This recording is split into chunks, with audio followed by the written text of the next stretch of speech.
Salve Maria. Quero ler aqui um trecho do livro do nosso querido Dom Henrique Soares, livro sobre escatologia, sobre o fim do mundo. Fala assim: ressurreição e reencarnação.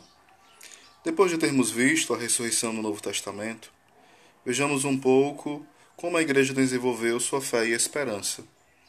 A convicção da Igreja antiga era esta: aqueles que morrem em Cristo estarão com Cristo após a morte.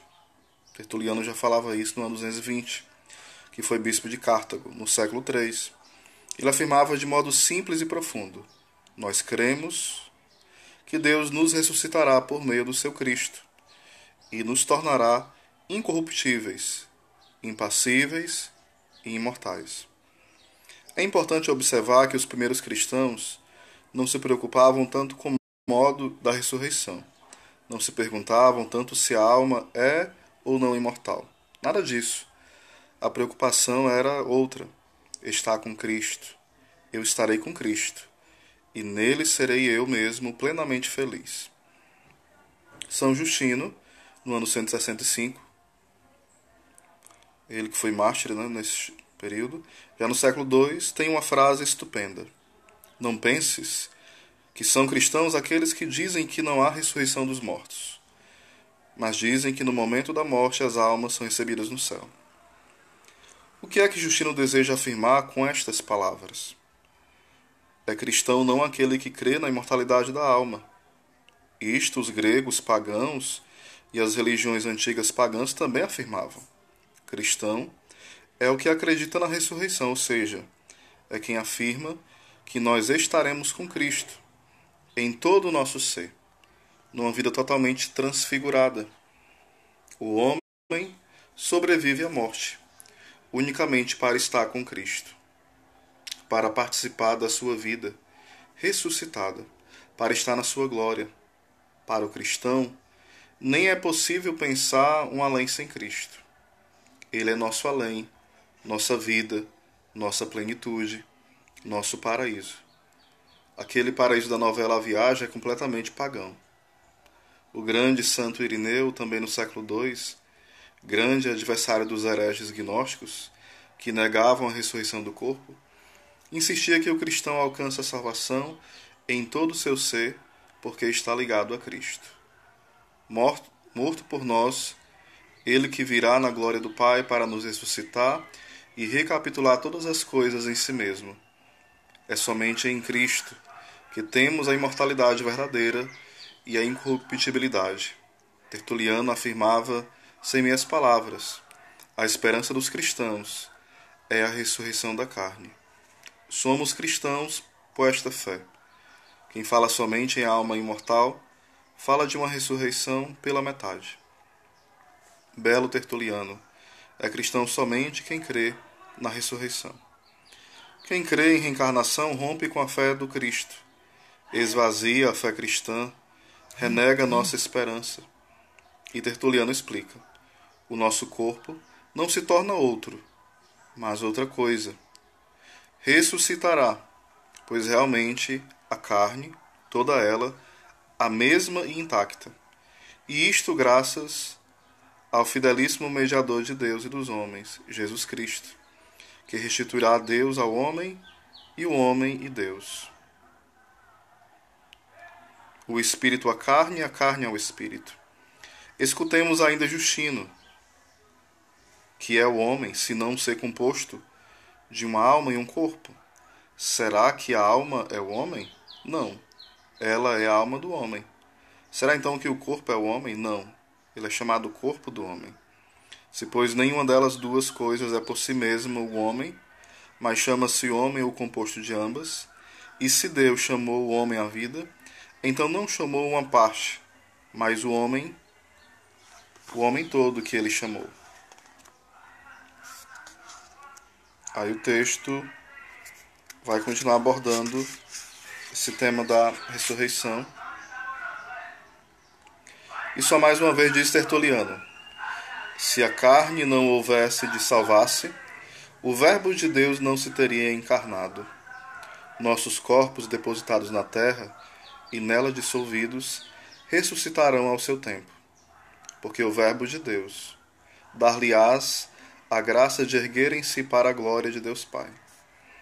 Então, que fique bem claro, a Igreja sempre esperou na ressurreição. O homem, pela força do Espírito do Cristo ressuscitado, sairá da morte totalmente transformado, completamente configurado ao Senhor Jesus glorioso. Eis alguns textos de documentos da Igreja, mas vamos dar o exemplo de dois textos. O Concílio do Latrão IV, em Roma, em 1215 afirma: todos ressurgirão com os corpos de que agora estão revestidos, para receber de acordo com suas obras boas ou más, uns a pena eterna e outros a glória eterna com Cristo. Também o Concílio de Leão II, em 1274, fala o seguinte: a mesma sacrossanta Igreja Romana crê firmemente e com firmeza afirma que no dia do juízo todos os homens comparecerão com seus corpos ante o tribunal de Cristo e prestarão contas de suas ações. Se quisermos resumir a fé da Igreja na ressurreição, diremos o seguinte: ponto 1. A ressurreição é um evento escatológico, ou seja, terá lugar no último dia, na vinda de Cristo, no dia do juízo, também chamado de fim dos tempos. A ressurreição é um evento, ponto 2, né? A ressurreição é um evento universal. Ressuscitarão todos os homens, ou todos os mortos. Tal ressurreição fundamenta-se no Novo Testamento, que esperam a ressurreição dos justos e pecadores. Coisa que já falamos, já estudamos isto. Terceiro ponto. A ressurreição envolve todo o nosso ser. O conceito de ressurreição inclui uma identidade somática. Os mortos ressuscitam com seus próprios corpos. Isto não significa que ressuscitaremos como somos atualmente. Seremos nós, com nossos corpos, mas completamente transformados em glória. Como Cristo, que era o mesmo, mas de um modo totalmente diferente. Lembram-se como os discípulos tinham dificuldade de reconhecê-lo? Espero que tenham ficado claro qual é a nossa esperança, atravessando a morte. Seremos totalmente, em todo o nosso ser, transformados em glória à imagem do Cristo glorificado. Como será isso? Pela força do seu Espírito Santo, o mesmo que o ressuscitou dos mortos e que já recebemos no batismo, ou seja, crer na ressurreição já é por si só negar a reencarnação. Não há compatibilidade nenhuma. Então é preciso ter isso muito claro, certo? Que crer na ressurreição já é de fato negar a reencarnação. Sobre a reencarnação, ainda vai falar o seguinte, né? É uma ideia cristã ou pagã? Nos nossos tópicos sobre escatologia, não deveríamos tratar de reencarnação? Aliás, é uma afirmação, né? Não deveríamos tratar de reencarnação. Mas, dada a divulgação que esta doutrina tem em nossos dias, se faz necessária uma reflexão serena sobre o tema. É uma triste realidade que muitos cristãos nela acreditem, e algumas pessoas ensinem, sem base histórica nenhuma, que até o século VI a reencarnação era aceita como fé cristã. Portanto, refletir sobre o tema é urgente. A doutrina da reencarnação, popularizada no Brasil pelo Espiritismo, é comum a várias religiões. Por exemplo, nas antigas religiões da Austrália e da África, na religião da cultura Inca, dos esquimós do Alasca e dos indígenas da Malásia. Entre as religiões antigas, também o budismo, o maniqueísmo e o hinduísmo professam essa doutrina. O hinduísmo ensina que toda vida está sujeita à lei do karma. Há uma de causa e efeito no que alguém faz. O mal que eu fiz torna-se um karma, um débito, uma conta que eu tenho que pagar, que purificar pela provação e o sofrimento. O que se faz, se paga. Se não pagar nesta vida, paga-se numa outra existência aqui na Terra, numa outra reencarnação. Ou melhor, numa outra encarnação. Continuando o texto. Para os hindus, a reencarnação tem o sentido de castigo e purificação. Não é, portanto, um ideal. A existência encarnada é negativa, e a salvação consiste em conseguir escapar do círculo das reencarnações pela ascese, pela devoção aos deuses, que isso já é vestígio do único absoluto, e pelas boas obras. Ora, essa doutrina pagã entrou também no mundo grego. Para alguns filósofos gregos, o mais conhecido dos quais era Platão, a alma é o princípio divino do homem. É o homem, e se encarnou num corpo para se purificar de suas faltas. Notemos bem que para esses gregos o homem é somente espírito. O corpo é só uma casca e é negativo. Pelos sofrimentos e provações desta vida, a alma vai se purificando até separar-se do corpo. Aí, depois ela volta a viver aqui em outro corpo, e assim de forma sucessiva, né? Até purificar-se totalmente e não precisar mais reencarnar-se. Uma tal doutrina influenciou vários intelectuais europeus, como Kant, Lessing, Goethe, Schopenhauer, Rudolf Steiner. Vinculou-se posteriormente ao evolucionismo de Darwin. Se o mundo material está em constante evolução, por que não o espiritual? Finalmente difundiu-se através do espiritismo moderno, sistematizado e codificado no século passado pelo francês Léon Hippolyte Denisard Rivière, que adotou o pseudônimo de Allan Kardec.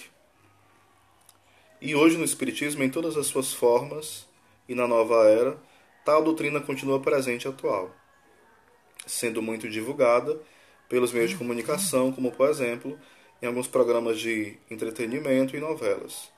Basta prestar atenção como se fala em karma, em lei de causa e efeito, em desencarnar. Mais ainda, hoje em dia querem dar à reencarnação uma autoridade científica, dizendo que há provas da sua verdade. Alguns profissionais que aceitam a reencarnação aplicam técnicas de psicologia transpessoal que se fundamentam na reencarnação, como as famosas terapias de vidas passadas. Mas para que possamos compreender bem e avaliar corretamente a reencarnação, devemos responder 3 questões. Por que essa doutrina atrai tantas pessoas? Ela é provada cientificamente? Ela é compatível ou incompatível com a Sagrada Escritura e a fé cristã? Por que a reencarnação atrai tantas pessoas? Primeiramente, porque parece dar uma resposta para a questão do sofrimento humano. Como explicar que Deus seja bom e justo quando existe tanto sofrimento no mundo? Porque uns nascem de bem com a vida e outros vivem na miséria? Como explicar uma criancinha inocente que nasce doente ou aleijada? Que pecado ela cometeu? Que Deus é esse que permite isso? Porque uns são pobres, doentes, infelizes e outros não? A reencarnação responde: esses que sofrem estão purificando o seu karma, a sua conta de pecado. Eles foram maus numa outra encarnação, melhor dizendo, e estão se purificando nessa e vão se reencarnar ainda, até que paguem tudo. Assim, Deus é justo e não tem nada a ver com o sofrimento humano. Cada um é responsável pelo seu sofrimento. Aqui se faz, aqui se paga. Essa lei não tem exceção. É a lei da causa e do efeito, e nem Deus pode cancelá-la. Notem que essa é a mentalidade de muita gente, inclusive de alguns cristãos. Pense bem, quantas vezes você já ouviu ou já disse essa frase? Aqui se faz, aqui se paga. Ela é ótima, porque satisfaz a nossa sede de vingança e de uma justiça meio doentia, que se alegra com o sofrimento e a pena dos outros. Só que essa explicação para o sofrimento é furada. Vejamos. Como eu posso pagar por uma coisa da qual não me recordo?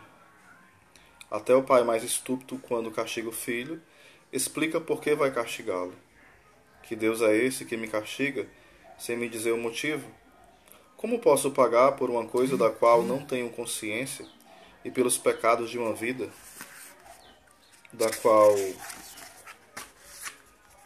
Nem sequer me recordo. Esse Deus é maluco, então? Vejo que a reencarnação não livra Deus da questão do mal. Além do mais, se cada vez que a gente se reencarnar vai progredindo, melhorando, purificando o karma, a humanidade deveria ir melhorando cada vez mais, ficando moralmente mais elevada. Não é isso que a gente vê na história. Pelo contrário, antes se matava com espada, agora basta uma bombinha atômica. Basta pensar na imoralidade e no paganismo dos meios de comunicação, na dissolução das famílias, na desagregação social. Pelo belo progresso da humanidade é esse. Será que quanto mais nos reencarnamos, ficamos pior? Ainda mais, se estamos sempre nos reencarnando e depois de purificar nosso karma, não precisaremos mais nos reencarnar, como se explica o contínuo aumento da população da Terra? A população deveria diminuir, não crescer. Os reencarnacionistas dizem que é porque espíritos que antes estavam encarnados em outros planetas ou moravam lá desencarnados vêm encarnar-se aqui. Isto não se coaduna com a fé da Igreja Católica, de forma alguma. Outro erro grave dessa explicação para o sofrimento humano é alimentar um certo conformismo. Você sofre porque está pagando pela sua vida passada. Tem que aceitar. Tem que ter paciência a si mesmo. Ora, não é à toa que a Índia, que é reencarnacionista na sua religião primitiva, desenvolveu um sistema de castas. Os pobres, os pequenos são impuros, pecadores de encarnações passadas. Continuaremos o assunto no próximo tópico e vamos responder a segunda questão. A reencarnação de fato é provada cientificamente? E os espíritos que baixam? E os mortos que aparecem? E os fantasmas e as casas mal assombradas? Tudo isso não seria prova da reencarnação? Vamos abordar isso no próximo tópico. A reencarnação é provada cientificamente? Sim ou não? Vamos ver. Começamos no tópico passado a tratar sobre a reencarnação. Vimos que ela é uma crença que não explica o problema do mal no mundo, nem o escândalo do sofrimento dos inocentes. Aliás, a reencarnação não explica nada. No tópico presente vamos responder outra questão. Atualmente os defensores da ideia da reencarnação esforçam-se para dar-lhe uma cara de ciência, mas inutilmente. Não há nenhuma prova científica a favor dessa ideia. É verdade que há fenômenos que parecem confirmar a reencarnação.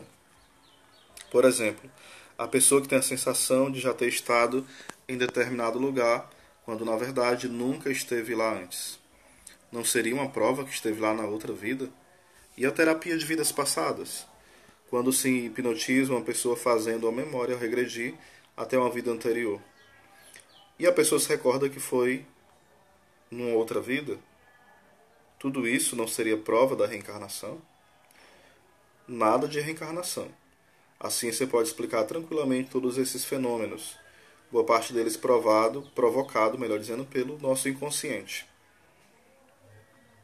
A psicologia e a parapsicologia científica hoje estão em condições de responder a tudo isso.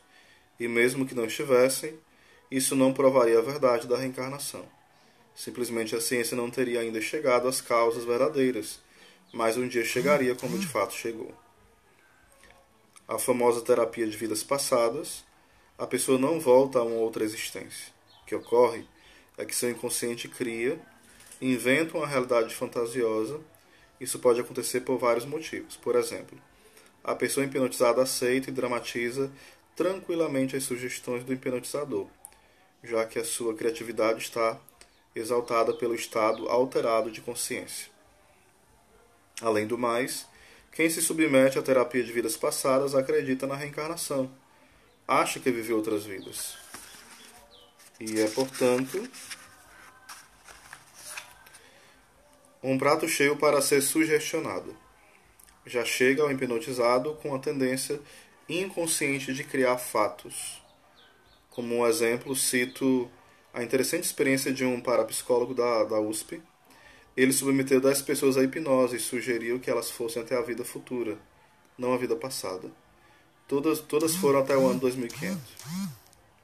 Todas estavam na mesma cidade, no ano de 2500. O hipnotizador então pediu que cada uma delas descrevesse como era o mundo ao seu redor. Digo somente o que duas viram. Uma viu aeronaves nos céus, pois as pessoas não usavam mais carros. Não havia mais viadutos, mas somente estações de pouso aéreos. Não havia mais doenças. A pessoa hipnotizada disse que tinha 213 anos de idade e vivia com os pais, cada um deles com 250 anos. E por aí em diante. A outra pessoa hipnotizada também foi para o ano 2500. Mesma data, mesma cidade. E o que ela vivenciou? Tudo era escuridão. Ela era uma das poucas sobreviventes da Quarta Guerra Mundial, cega de um olho, morando nas ruínas em que a cidade se tinha transformado. Não havia médicos, não havia água sadia para beber, muita fome, uma grande nuvem atômica cobria a terra e já não se podia ver o sol. O que conclui? Cada uma das pessoas hipnotizadas criou uma fantasia de acordo com seu inconsciente ou com a sugestão do hipnotizador. Ambas as narrações são puras fantasias. Como são puríssimas fantasias, as narrativas que as pessoas fazem sobre suas vidas passadas. Pode-se objetar. Muitas vezes as narrações descrevem fatos e lugares do passado, que são comprovadamente reais, e a pessoa que fez a regressão não tinha conhecimento deles. Como explicar? É muito simples.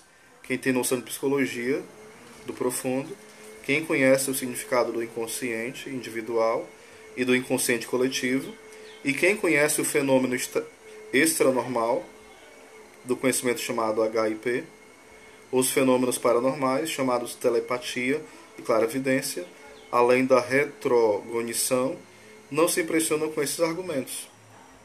O mesmo vale para as aparições dos mortos, de fantasmas, de caso mal assombrado e esses fenômenos todos.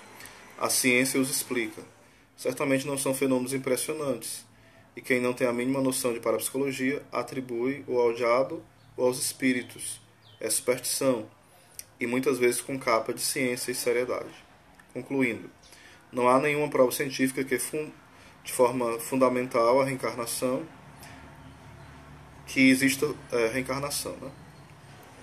Ela é uma crença fundada simplesmente nas convicções de fé de cada um, e não na ciência.